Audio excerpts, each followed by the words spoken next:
Are you ready for it?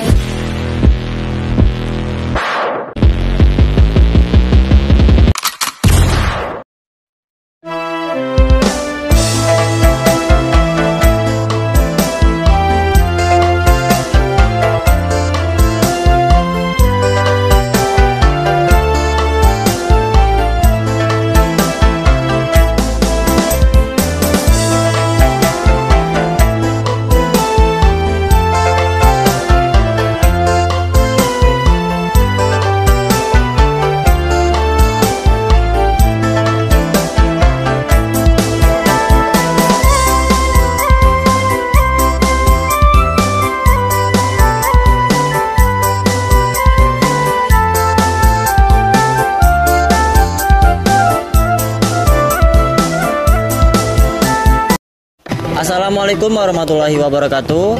Kami dari Universitas Jambi Fakultas Keguruan dan Ilmu Pendidikan dari program studi Pendidikan Sejarah. Di sini kami akan mengulik sejarah tentang perkembangan peradaban Islam di Provinsi Jambi, dan kami akan mengambil tempat di salah satu pondok pesantren tertua di Provinsi Jambi, yaitu Pesantren Nurul Iman. Baiklah, sebelum kami memulai menjelaskan lebih dalam mengenai pesantren ini, kami akan memperkenalkan diri terlebih dahulu. Yang pertama, saya sendiri Fikri Sanubari dengan NIM A1A02222027, dan kemudian rekan-rekan saya Azahra Raisa Sabila dengan NIM A1A222003. Saya Jasriana Tasuma dengan NIM A1A22013. Saya Emadi Rahmat Khalid dengan NIM A1A22017. Baiklah, kami telah memperkenalkan diri kami, dan kami dari kelompok 3 dan membuat vlog ini untuk memenuhi tugas dari mata kuliah Sejarah Indonesia Zaman Pengaruh Islam dengan dosen pengampu Bapak Muhammad Adi Saputra MPD. Terima kasih. Wassalamualaikum warahmatullahi wabarakatuh.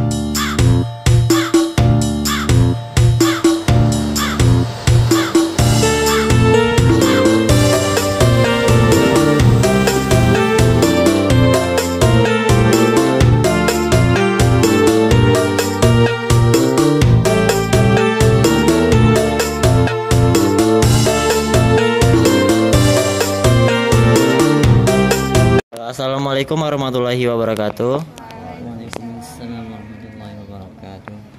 Sebelumnya perkenalkan Pak, kami dari Universitas Jambi, program studi Pendidikan Sejarah. Saya Fikri Sanubari ingin bertanya Pak terkait tentang pesantren ini Pak.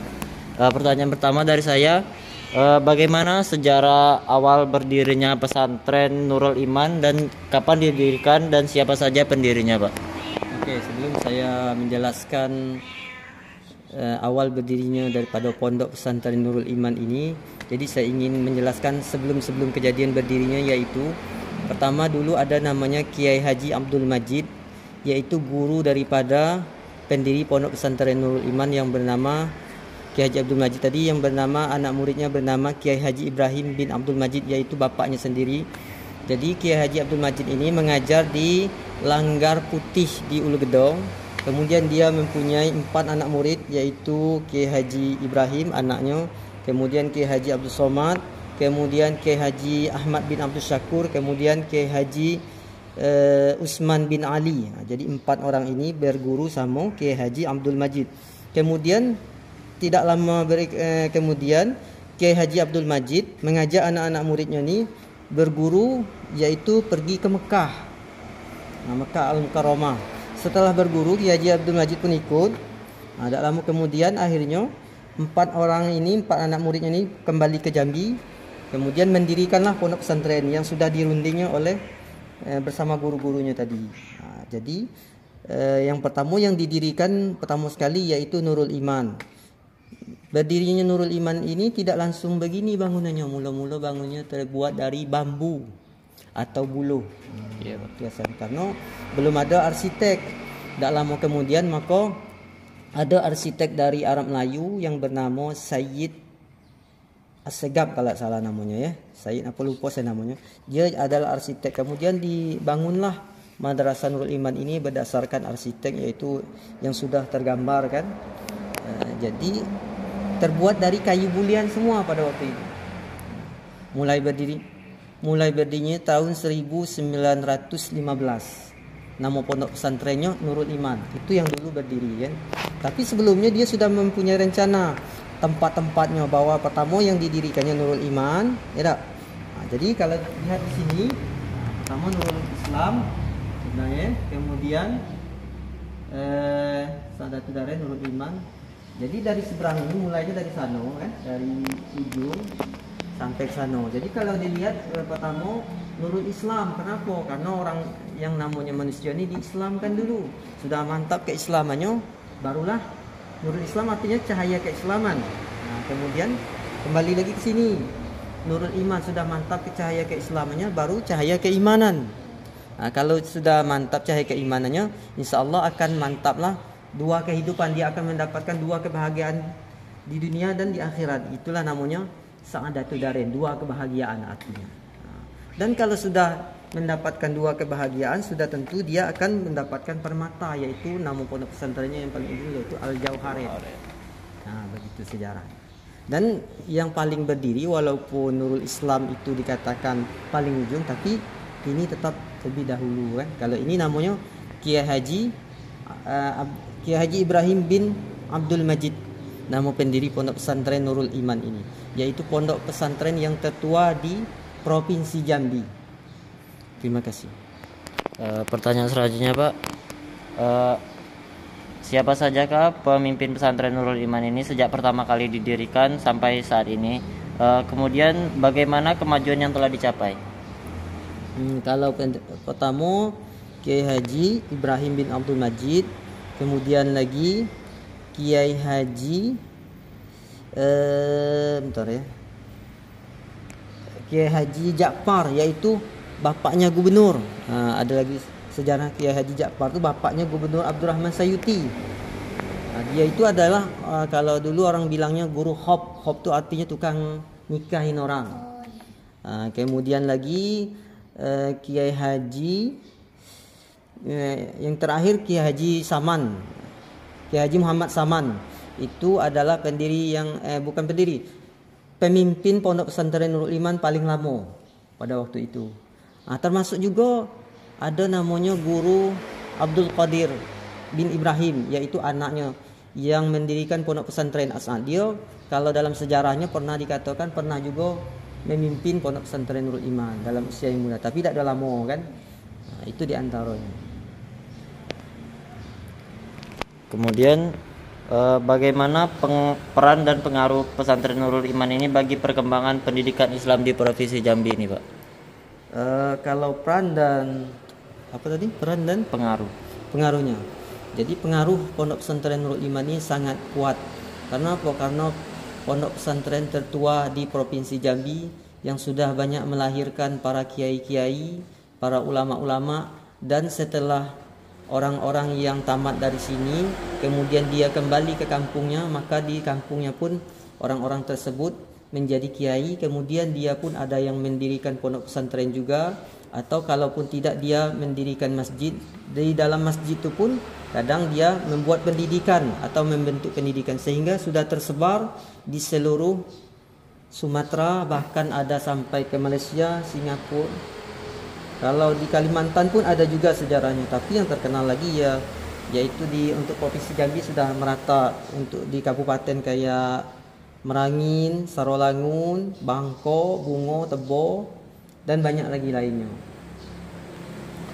Kemudian pertanyaan terakhir dari saya, bagaimana kurikulum pendidikan di pesantren Nurul Iman baik di pondok maupun di madrasahnya, Pak? Kalau di pondok pesantren Nurul Iman ini terbagi dua kurikulumnya. Yang pertama kurikulum Salafiyah, yang kedua kurikulum dari Kemenak. Jadi kurikulum Salafiyah itu kalau untuk malam itu 100% belajar kitab kuning, kitab Salafiyah kan. Di antaranya misalnya pelajaran fikih, kemudian tauhid, tasawuf, kemudian ilmu nahwu serta bahasa Arab. Kalau untuk siang yaitu kita 50-50, ada kurikulum dari Kemenak dan ada juga Salafiyahnya. Mungkin 40-60 lah, 40% pendidikan 40% pendidikan Salafiyah dan 60% pendidikan dari Kemenak, yaitu umum tadi, misalnya bahasa Inggris, kemudian bahasa Indonesia, MTK, jika semuanya dipelajari. Baik Pak, terima kasih. Itulah beberapa pertanyaan dari saya. Wassalamualaikum warahmatullahi wabarakatuh. Waalaikumsalam warahmatullahi wabarakatuh. Bismillahirrahmanirrahim. Assalamualaikum warahmatullahi wabarakatuh. Waalaikumsalam warahmatullahi wabarakatuh. Baiklah, perkenalkan saya M. Arya Rahmat Khalid dari Universitas Jambi. Saya ingin bertanya bagaimanakah sistem pendidikan dan pengajaran di pesantren Nurul Iman ini, Pak? Bismillahirrahmanirrahim. Alhamdulillahirabbil alamin. Allahumma shalli ala sayyidina Muhammad wa ala ali sayyidina Muhammad.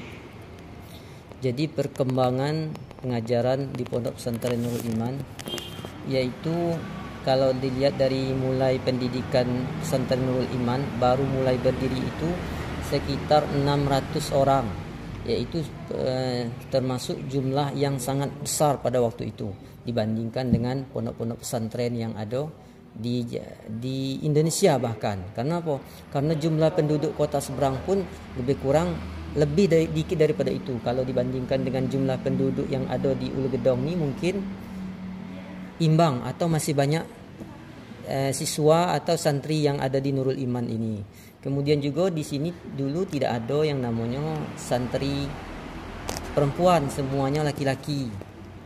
Nah, kemudian kalau soal pendidikan, mula-mula pendidikan di sini belajarnya dalam sistem halaqah, yaitu bukan per kelas tapi per kelompok, berkeliling arti halaqah tu. Kemudian digurui oleh satu guru. Nah, tidak ada misalnya duduk pakai kursi, tidak ada waktu itu.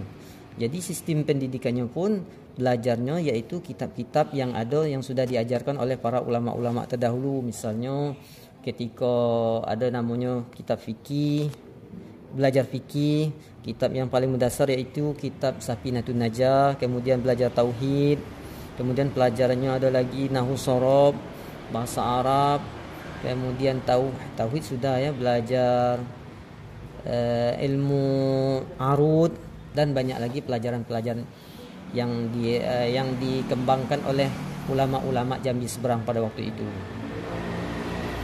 Oke, untuk pertanyaan yang kedua, kapan waktunya pendidikan di pondok baik dalam sistem sorongan maupun bandongan, Pak? Kalau sistem sorongan dan bandongan yaitu dimulai kalau untuk malam dimulainya habis maghrib. Nah, itu dimulai pengajiannya yaitu berupa tahsin dan tahfiz. Tahsin yaitu membaguskan bacaan Al-Quran, tahfiz juga belajar menghafal bacaan Al-Quran.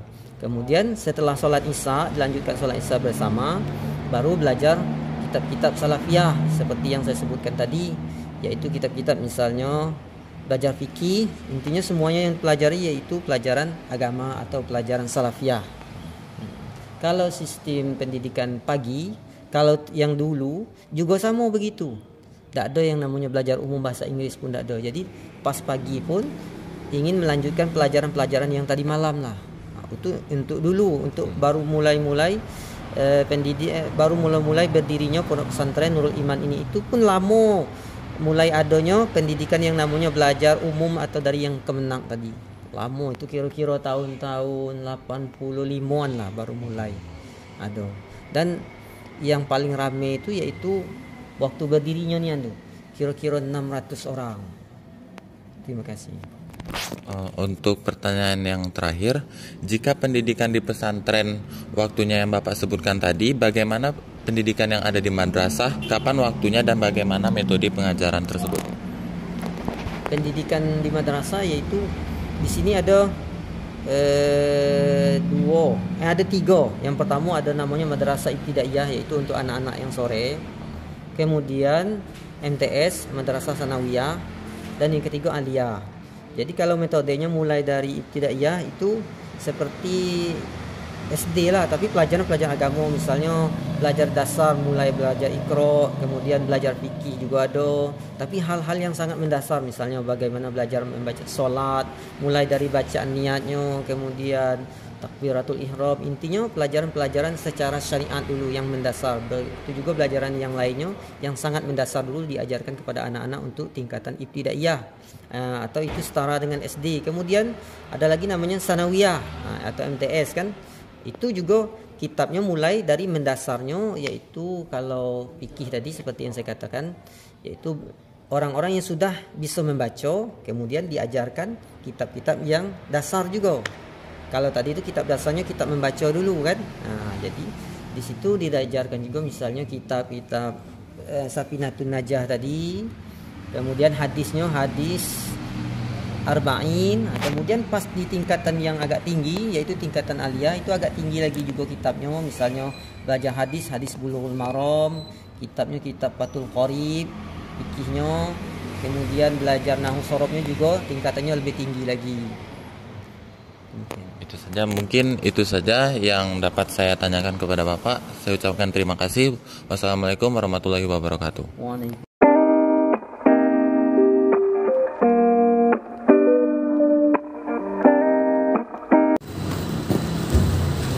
Assalamualaikum warahmatullahi wabarakatuh. Waalaikumsalam.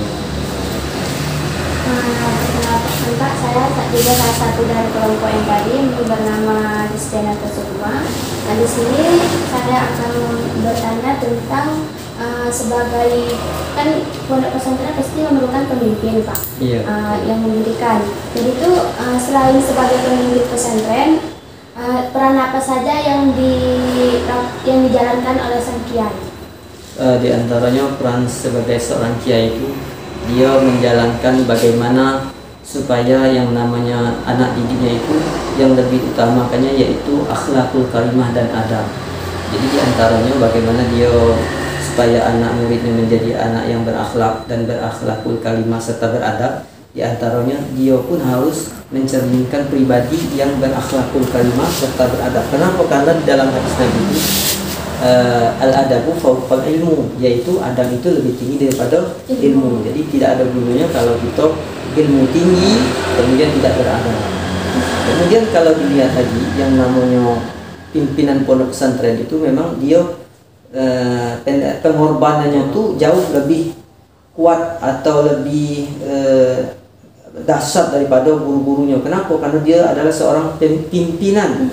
Jadi seandainya gurunya biasanya ngajar waktu habis subuh, mungkin dia jam-jam 3 itu sudah bangun kontrol di mana keadaannya. Walaupun dia punya bawahan-bawahan, walaupun dia punya manajemen yang lain atau misalnya struktur lah, tapi dia sebagai pimpinan dia tetap mencerminkan bahwa dia adalah sebagai bagian daripada itu juga. Tidak dia seperti bos.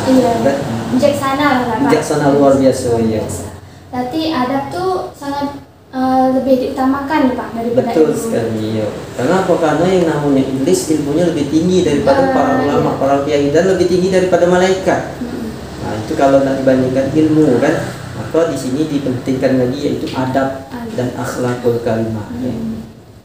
Baik, terima kasih Pak. Yang selanjutnya, bagaimana evaluasi keberhasilan studi bagi para santri baik dalam sistem pondok maupun sistem pendidikan di sini evaluasinya kalau dilihat dari mata pelajarannya dulu yaitu ada mata pelajaran umum dan ada mata pelajaran agama. Kalau mata pelajaran umum di sini baru mulai pun dari tahun-tahun 85-an atau 90-an. Kalau sebelumnya tidak ada yang namanya pelajaran umum karena orang-orang tua dulu menganggap misalnya bahasa Inggris itu bahasanya orang kafir kan itu biasa. Tapi itu pun sebagian juga. Maka sebagian pesantren pun ada yang belajar bahasa Inggris karena yang namanya belajar bahasa itu diperbolehkan kan. Karena kalau kita ingin mengetahui suatu ilmu maka kita harus menguasai bahasa seorang guru tuh. Misalnya ketika kita di Jawa kan ingin belajar sama seorang kiai, kita harus menguasai bahasa Jawa. Karena kiai itu tidak mau pakai bahasa Indonesia atau bahasa dusun atau bahasa kita, dia harus bahasa dia. Jadi memang ilmunya dalam, tapi kita harus menguasai dulu bahasanya. Begitu juga ketika kita ingin mengajarkan sesuatu, ingin berdakwah, misalnya para nabi dan para rasul pun ahli bahasa semua mereka kan terkenal. Kemudian kalau evaluasi dalam pelajaran umum dilihat dari nilai-nilai pendidikannya. Karena dia baru kan, jadi setaralah dengan sekolah-sekolah umum. Karena tidak begitu menonjolnya yang namanya pendidikan umum di sini. Sambil jalan. Iya, boleh. Sambil jalan. Itu Pak berarti santri di sini kalau menurut Iya, kurang kalau secara anunya 70% agama, kemudian umumnya 30%. Tapi kalau dilihat dari ekstrakurikuler, itu ada namanya drum band, kemudian silat, dan alhamdulillah kalau drum band kemarin dapat juara 1 tingkat provinsi Jambi. Kemudian silat pun kadang dapat juara 2, kan? Dan inilah kalau dilihat madrasah ini, orang-orang dulu belajarnya tidak ada pakai kursi, kemudian duduk di pojok. Satu pojok itu biasanya satu guru, mereka berhalaqah. Ya, berhalaqah itu kayak berkerumun. Jadi satunya titik tadi, kemudian dikelilingi oleh santrinya. Ini adalah bangunan lama, ini masih lama ya semua nih. Ini dari tahun 1915 nih. Jendela lama. Iya, masih lama jadi ganti ini. Ini terbuat dari kayu mulian. Kuat kayu mulian. Kayu mulian ini kalau pada waktu kayu yang paling kuat. Assalamualaikum warahmatullahi wabarakatuh. Waalaikumsalam warahmatullahi wabarakatuh. Bapak, perkenalkan saya dari Universitas Jambi. Nama saya Azahra Reza Sabila, dipanggil Azza, Pak. Sebelumnya kalau boleh tahu nama Bapak siapa dan di sekolah ini Bapak sebagai apa? Oh ya, nama saya Muhammad Suhaimi. Kemudian saya di sini mengajar Al-Qur'an. Bagi saya merasa bangga mengajar Al-Quran karena Al-Quran adalah salah satu syafaat yang diharapkan ketika kita di akhirat kelak. Dan sebagai guru Al-Quran tentu saya akan mementingkan apa yang saya ajarkan kepada murid-murid. Saya akan mengunggulkan apa yang saya ajarkan kepada murid-murid.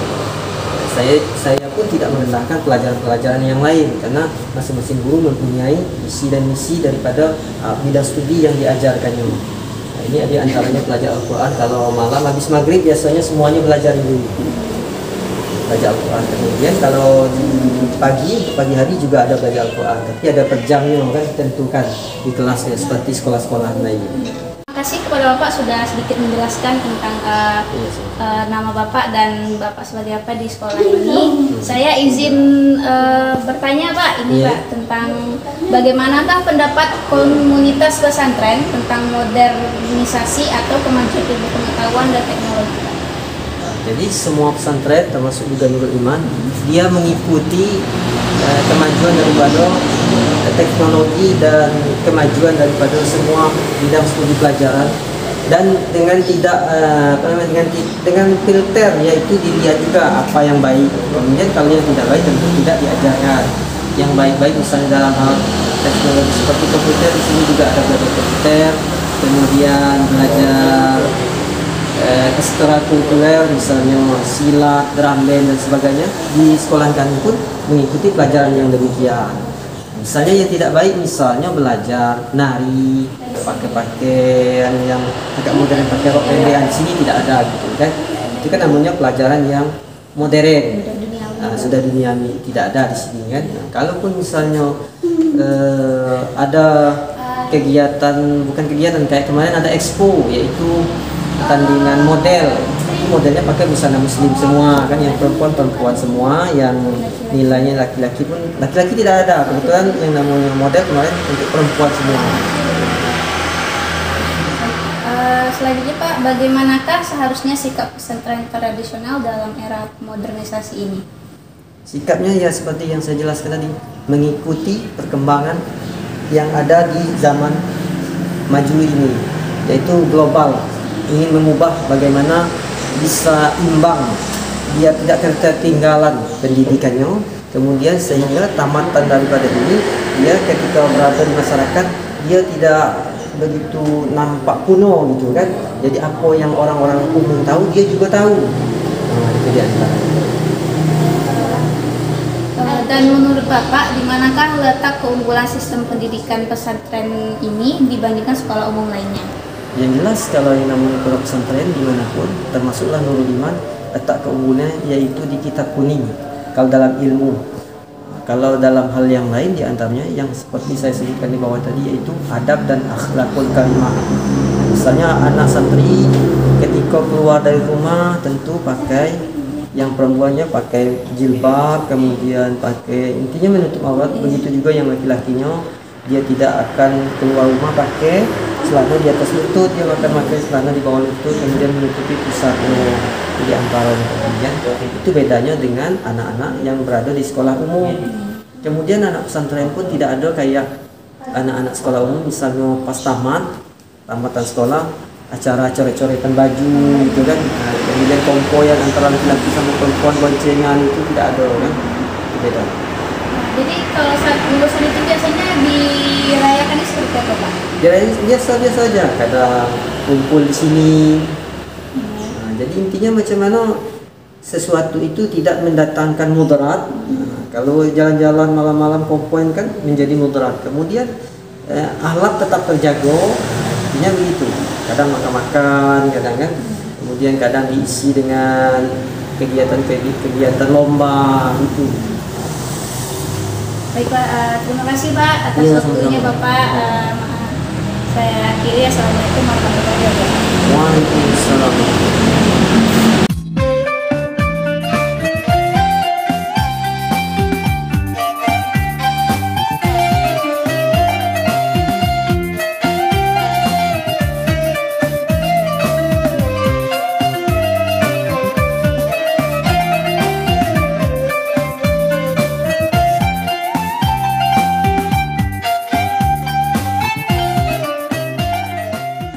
Demikianlah vlog dan wawancara kami tentang pesantren Nurul Iman, pesantren tertua yang menjadi saksi sejarah bagaimana Islam masuk dan berkembang di Provinsi Jambi. Menarik bukan? Saya harap dengan vlog ini kalian dapat mengetahui bagaimana sih masuk dan berkembangnya Islam di Jambi melalui jalur pendidikan, dan juga ikut mengunjungi atau bisa bersekolah di sini agar merasakan bagaimana menuntut ilmu di pesantren tertua. Seperti yang sudah kita lihat dan kami jelaskan. Sampai bertemu lagi di lain waktu. Kami dari kelompok 3 pamit undur diri. Assalamualaikum warahmatullahi wabarakatuh. Siap.